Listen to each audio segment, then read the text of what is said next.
Warga kampung Ciburui, Desa Kubang Jaya Petir, Kabupaten Serang, Banten digegerkan dengan temuan tengkorak dan tulang manusia di salah satu kebun milik warga pada Senin 1 November lalu. Penemuan tengkorak itu berawal dari warga saat hendak membersihkan kebun, kemudian warga mencium bau busuk. Informasi lebih lengkapnya akan disampaikan oleh rekan jurnalis kami dari Tribun Banten. Ada Desi Purnamasari yang saat ini sudah tersambung bersama kami. Halo Desi. Ya, halo rekan Firda. Desi, bisa Anda jelaskan terkait pertama kali penemuan tersebut ditemukan oleh siapa dan bagaimana ceritanya? Ya, baik rekan Firda. Sebelumnya penemuan kerangka manusia ini ditemukan oleh salah satu warga yang hendak membersihkan kebun talas, yakni peristiwa ini terjadi pada Senin 1 November 2021 sekitar pukul 19.30.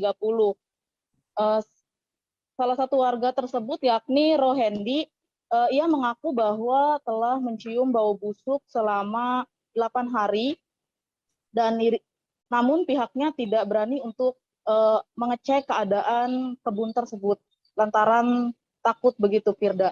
Pada saat itu pula karena Rohendi ini mengaku penasaran terus-menerus mencium bau busuk dan Rohendi pun bergegas mengajak rekannya untuk melihat situasi sekitar kebun talas tersebut. Pada saat ia melihat situasi kebun talas tersebut, ternyata ada kerangka manusia dan tengkorak di sekitar kebun talas tersebut yang tepat berada di kebun posisi paling pojok begitu, Firda. Terus lantas bisa Anda jelaskan setelah ditemukan oleh warga tersebut, lantas bagaimana tindak lanjutnya? Apakah melapor ke pihak kepolisian atau melaporkan ke perangkat desa atau seperti apa? Ya, baik rekan Firda.